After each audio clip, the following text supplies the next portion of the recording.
últimos acontecimientos que tienen que ver con la ley promesa, así que le damos la bienvenida. Buenas noches, licenciado. Buenas noches, Adahitza, un placer estar contigo esta noche. Bueno, a mí me parece importante, ¿verdad?, que siempre que pueda nos des la mano para mantener al tanto al pueblo de Puerto Rico a través de la cadena Guapa Radio y sus 2 emisoras de qué está pasando con el caso ante la jueza Taylor Swain. Entiendo que habían unas vistas que se siguen suspendiendo. No sé si finalmente hay o no hay vistas, así que tú nos pones al día. Sí, hay dos procesos principales. El primero es el que hemos comentado con alguna frecuencia, que es el de la Autoridad de Energía Eléctrica, que ese se ha pospuesto más de 10 veces y que ahora la fecha que se está discutiendo es en el mes de junio, en donde se supone que se celebre una audiencia ante la jueza donde se discuta si se debe aprobar el famoso acuerdo con los bonistas de la Autoridad de Energía Eléctrica que obligaría a que la autoridad aumente la tarifa a 4.6 centavos kilovatio hora, lo cual resultaría en unos problemas gravísimos para el país, para el desarrollo económico del país, para las personas vulnerables que tienen pues problemas de estrechez económica, en donde se ha estudiado y se ha determinado que el presupuesto de las personas de los niveles inferiores de la escala socioeconómica sufriría muchísimo, porque podría ser, Abajitza, que hasta un 38% de ese presupuesto sea el costo de la energía. Así que imagínate el impacto, que tú tengas que pagar casi un 40% de tu presupuesto para pagar la energía eléctrica.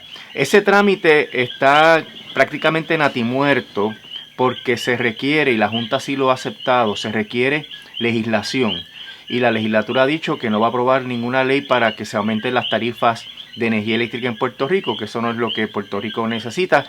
Y esa posición se ha sostenido porque recuerda que todos esos legisladores están en proceso de elección, tanto de primarias como las elecciones de noviembre, y por ende sería un suicidio político si ellos aprobaran una ley, ¿verdad?, que da paso a un acuerdo que significa que se aumente la tarifa de energía eléctrica. No hemos dejado de seguirle el tracto a este proceso. Nosotros estamos representando al sistema de retiro de la autoridad y a la UTIER, y obviamente no se puede bajar la guardia porque en cualquier momento la Junta podría anunciar que la legislatura se ha rendido o que ha llegado a un acuerdo con la legislatura sobre este tema. Pero hasta ahora la información que tenemos es que no se le va a dar paso al aumento de la tarifa de energía eléctrica, lo cual es bueno. Esto lo que significa, Dajitza, es que la Junta tiene que volver a la mesa de negociaciones con los bonistas de la autoridad y traer un acuerdo que sea aceptable para el pueblo de Puerto Rico. El otro proceso que está paralelo y que es más reciente es que el pasado 28 de febrero la Junta sometió un segundo plan de ajuste de deuda para el gobierno de Puerto Rico. El primer plan fue un natimuerto. Ni siquiera radicaron la moción para que la jueza ordenara un trámite de argumentación y de debate sobre si debía... ¿Por qué? ¿Por qué entiendes que ocurrió eso? Porque no tenía suficiente apoyo de los bonistas. Solamente 3.000 millones en bonos estaban apoyando ese acuerdo, y particularmente porque ese acuerdo perjudicaba las pensiones. Y ya el gobernador Rosselló había transmitido a la Corte la oposición a que se recortaran las pensiones, y hace falta también legislación para poder poner en vigor un plan de ajuste de deuda del gobierno central. Ahora, el 28, radicaron el nuevo plan enmendado que la Junta alega que tiene unas cláusulas más beneficiosas para Puerto Rico, pero tiene también un recorte a las pensiones. Y también el gobierno de la gobernadora Wanda Vázquez ha dicho, y ya se lo transmitió a la jueza, que se opone a ese plan de ajuste de deuda, por lo cual no se van a aprobar las leyes que son necesarias para su implantación, y podría este plan correr la misma suerte que el plan anterior, es decir, que no se pueda aprobar. Ahora, la jueza sí ya consideró una moción de la Junta para establecer un itinerario, y hay toda una serie de trámites durante este año 2020 que suponen que a finales de octubre, principios de noviembre, se esté celebrando una audiencia con la jueza Taylor Swain para ver si se aprueba o no el plan de ajuste de deuda. Esto coincidiendo directamente con el proceso electoral que va a ser el 3 de noviembre. Así que va a ser una situación bien complicada, donde vamos a tener un proceso judicial que obligaría a Puerto Rico a cumplir con unas obligaciones que los economistas han dicho que no pueden cumplir, y que eso sería parte del debate electoral, porque realmente es muy importante para el pueblo de Puerto Rico conocer las implicaciones de este acuerdo y rechazarlo. Los economistas han hecho un sinnúmero de estudios que yo sé que usted ha presentado, pero la jueza Laura Taylor Swain como que no le ha hecho mucho caso, y pregunto cómo quedamos, añadiéndole ahora la cuestión del 4% a las foráneas, que también ese dinero, que es un ingreso seguro y directo, también se iría ¿verdad? Por el chorro. ¿Qué va a pasar? ¿Con qué vamos a pagar? Bueno, hay muchas incertidumbres. La primera incertidumbre es si se puede recaudar los 1.500 millones de dólares anuales que la Junta está prometiendo a los acreedores de bonos. El issue de los terremotos, el issue de la falta de reconstrucción por el huracán Irma y María, el issue ahora del coronavirus, que se anticipa una recesión global. Todo eso va a tener un impacto en las proyecciones de la Junta de Control Fiscal, y también está el asunto de, como mencionaste, la ley 154, que hay una incertidumbre porque el Tesoro Federal le dio ya un ultimátum a la gobernadora de que tiene que cambiar ese impuesto porque ya no le van a reconocer a esas empresas un crédito en las contribuciones federales. O sea que podría ocurrir que si no se actúa sobre ese tema, algunas de las compañías que más aportan al fisco podrían estar haciendo planes para empaquetar e irse de Puerto Rico, lo cual reduciría sustancialmente los ingresos que se tienen para los servicios esenciales y para el pago de las pensiones, además del pago de la deuda, según está prometiendo la Junta de Control Fiscal. Eso es uno de los elementos que hace muy incierto si ese plan de ajuste de deuda puede aprobarse o no, porque hay toda una serie de variables que no se están dando. No ha habido crecimiento económico según la Junta estimó. De hecho, ahora la Junta está revisando su plan fiscal porque sabe que no se dieron las proyecciones. Y a base de las proyecciones del plan fiscal es que se procede a prometer a los acreedores el pago de sus créditos mediante un plan de ajuste de deuda. Y si las proyecciones no se materializan, pues tampoco hay el dinero para pagar. El otro asunto que hace este plan muy malo, además del recorte a las pensiones, que ya lo mencioné, es que quiere asegurar un bono que no está garantizado mediante las emisiones nuevas que se van a hacer de Cofina.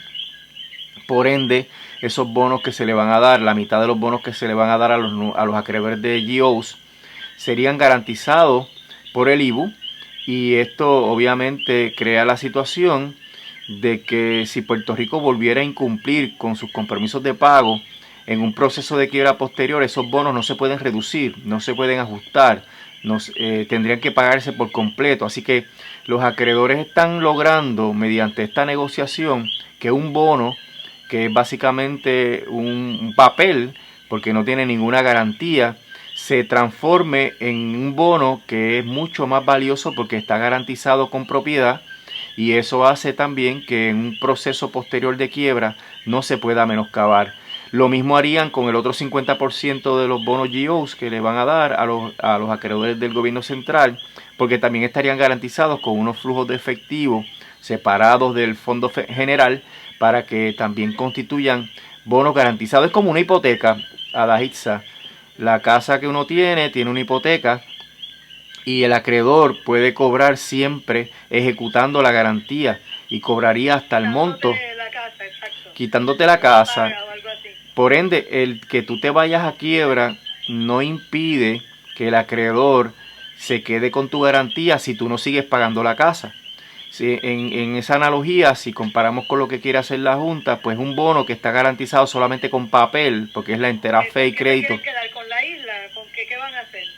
Bueno, con los fondos del IBU, con lo que queda del IBU que el gobierno está recibiendo y que no está comprometido en este momento, van a hacer unas emisiones nuevas y el IBU garantizaría ese 50% de los bonos nuevos, y el otro 50% lo garantizarían mediante unos depósitos de unos flujos de efectivo que van a generar el gobierno, y eso estaría fuera del alcance del Fondo General y constituirían un gravamen sobre ese dinero y por ende estaría asegurado. Están hablando de 20 años, Adahitza, sería el proceso. Es que que es estrangularnos, porque si vas a garantizar que todo lo que entre con el IVU es para pagarle a esos bonistas, ¿de qué va a vivir el gobierno? ¿Cómo va a dar servicio? ¿Qué van a hacer? Claro, Rezarle a Dios que nos envíe emergencia tras emergencia para que con los fondos de FEMA y demás puedan correr el país, no entiendo.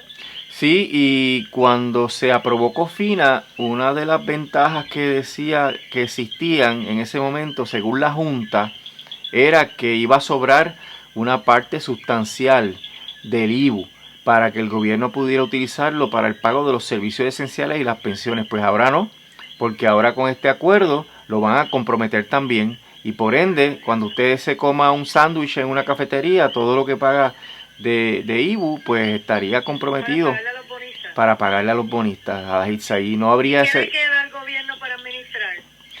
Bueno, esa es una de las grandes preguntas que están haciendo los economistas, porque el presupuesto del gobierno central es alrededor de 9.000 millones. De esos 2.000 millones hay que darlo a las pensiones, hay que pagar entonces 1.500 millones, ya estaríamos hablando de 3.500 millones de dólares que hay que restarle a los 9.000, por tanto sobrarían 6.500, y con esos 6.500 hay que pagar educación, salud, seguridad y el resto de las agencias, cuando educación y salud se ocupan cerca de 3.000 a 4.000 millones de dólares, y en ese sentido no quedaría nada para correr el gobierno con esos compromisos que la Junta está haciendo. Eso afectaría... ¿Cómo pagan el plan médico? ¿Cómo pagan los bonos?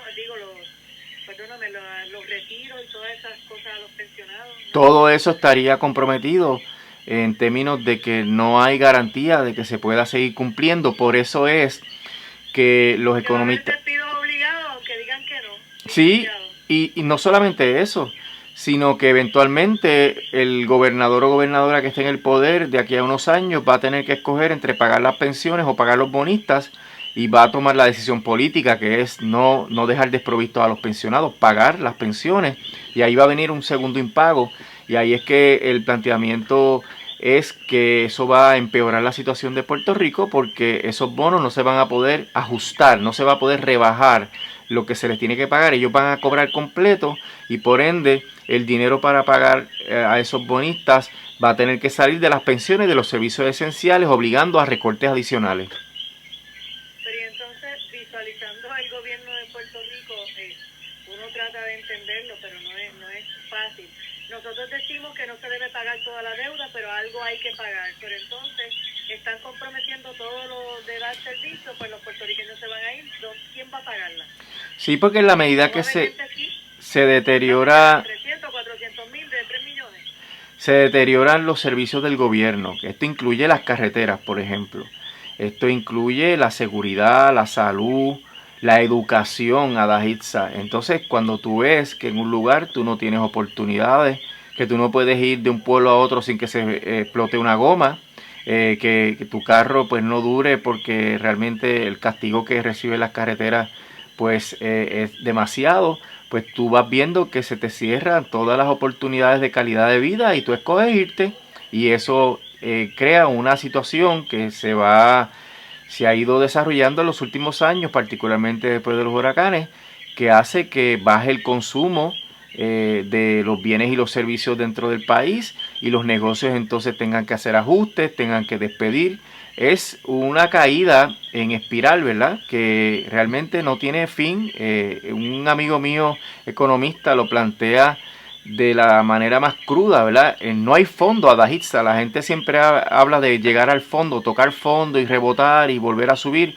Pues en estas cosas no hay fondo, y eso es lo que crea una situación de incertidumbre, de que el país se nos podría vaciar, y que entonces llegaríamos a una etapa en la cual no tendríamos suficiente dinero para dar los servicios mínimos que nosotros necesitamos. Por un lado, licenciado, se dice que pagar menos o pagar más no nos va a resolver nada, porque la Junta también se chupa millones y millones ahora mismo. Sí, y es que sobrar algo, la Junta se lo lleva. Ese presupuesto de ellos que da vergüenza ajena.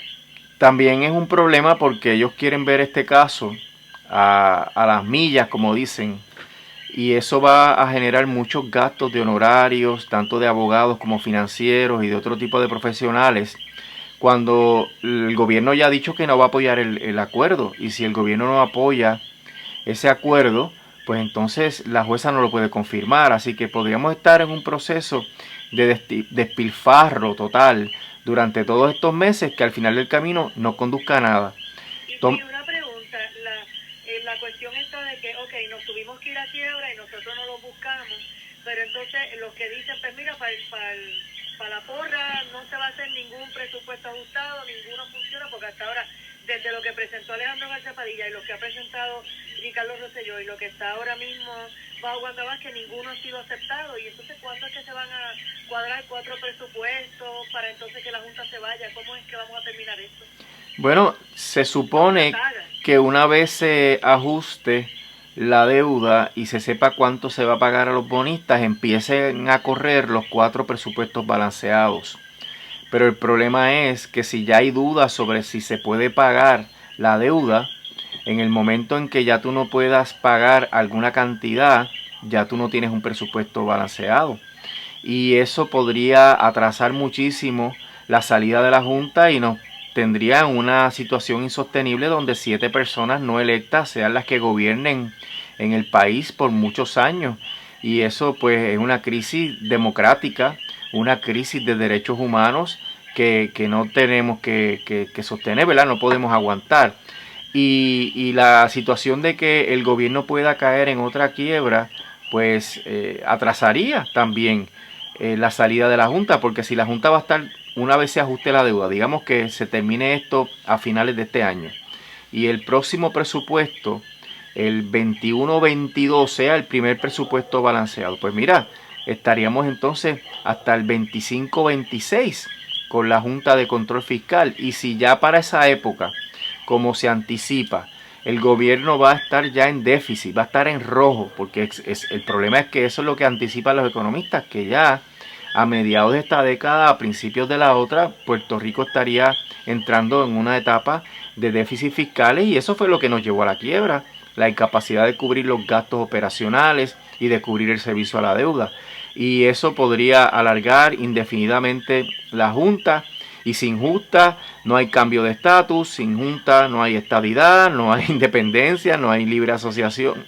O sea que esta situación está atrasando y destruyendo las oportunidades mínimas que tiene el pueblo de Puerto Rico de regir sus destinos y de establecer una ruta de crecimiento económico. ¿Usted teme que en algún momento, como el Senado y la Cámara no le están dando paso a los caprichos en este momento de la Junta de Control Fiscal, porque entienden que es la única alternativa a la que ellos presentan, el Congreso o el presidente de Estados Unidos le den más poderes para que entonces ellos hagan lo que les dé la gana por encima de gobernador, Cámara y Senado? Eso es una posibilidad. Eso es una posibilidad. No es el ambiente que hay en el Comité de Recursos Naturales con Raúl Grijalva, pero si ellos aprobaran algún tipo de cambio, el Senado de Estados Unidos podría imponer condiciones adicionales a ese proyecto de ley, y eso podría ir a un comité de conferencia, y sabe Dios si se va por lana para mejorar la ley promesa y se sale trasquilado, porque puede ser que el proyecto salga con más poderes para la Junta de Control Fiscal. Mira, Adaitza, cuando se aprobó la ley promesa, que nosotros hicimos un análisis de la ley y escribimos el libro, pues nos dimos cuenta que la ley tiene unas condiciones tan difíciles de cumplir para que la Junta haga su trabajo y se vaya del país, que hace que la ley sea inviable. A nosotros nos parece que en realidad, con la ausencia de planes económicos, con las expectativas de cero crecimiento económico o de un crecimiento negativo que se anticipan para Puerto Rico, pues no es posible tú hacer promesas de pago a los bonistas, tampoco es posible sostener la operación del gobierno en sus mínimos para que pueda cumplir con las necesidades básicas del pueblo de Puerto Rico, y esto va a terminar en una crisis. Mira, esto del coronavirus, Adaitza, independientemente de las condiciones, ¿verdad?, de salud que va a comprometer, pues va a tener un efecto económico. La gente no quiere viajar y está aconsejada para no viajar en muchas instancias. El tráfico marítimo, aéreo, las importaciones de las cuales dependemos podrían afectarse dramáticamente. ¿No quieren irme a los restaurantes, a ningún lugar público, conciertos, todo se afecta? Claro, y eso es otra variable que perjudica a las proyecciones que ha hecho la Junta y que son la base para las promesas que se le están haciendo a los acreedores. O sea que cada vez se suma algo nuevo. Tuvimos los terremotos a principios de año y todavía se están viviendo las consecuencias de los terremotos porque la ayuda para reconstruir el país no ha llegado todavía. La ayuda... Hay gente afectada con Irma y María, después los terremotos y ahora esperando el coronavirus, el cantazo. Definitivamente. Entonces esa situación no hace mella en esta intención de la Junta de atropellar este proceso y de prometer cantidades que no se pueden pagar a los acreedores de bonos, dejando a merced de esas condiciones onerosas al pueblo de Puerto Rico. Y ellos pues hacen su vida y muchos de ellos viven en Estados Unidos y se van del país y siguen felices y nos dejan a nosotros con unos problemas dramáticos que van a durar más de una generación, Adajitza, porque este acuerdo están hablando de 20 años, pero Cofina son 40, energía eléctrica también. Pero la última pregunta, ¿en algún momento usted entiende que los economistas que trabajan con la Junta de Control Fiscal podrán reunirse con economistas de Puerto Rico y del gobierno y poder sentarse a hablar el mismo idioma? Porque es que yo no entiendo, cada cual preparando planes a lo loco y no se pueden sentar en una mesa y llevamos 3, 4 años esperando que se sienten. Eso sería lo ideal, pero la Junta en su arrogancia, en su prepotencia, contrata a los economistas de Estados Unidos que no tienen idea de cómo funciona nuestra economía y vienen con esos informes que realmente no tienen ni pie ni cabeza y que los economistas de Puerto Rico critican con muchos fundamentos porque no están ajustados a nuestra realidad. Lo ideal sería que eso ocurriera, pero la Junta no ha querido reconocer que el talento sobre cómo funciona nuestra economía está en los economistas locales, particularmente en nuestra Universidad de Puerto Rico. Pues muchas gracias, licenciado Rolando Emanuel, y ya nos mantendrá al tanto de lo que pase con Ley Promesa. Linda noche. Estamos a la orden. Buenas noches.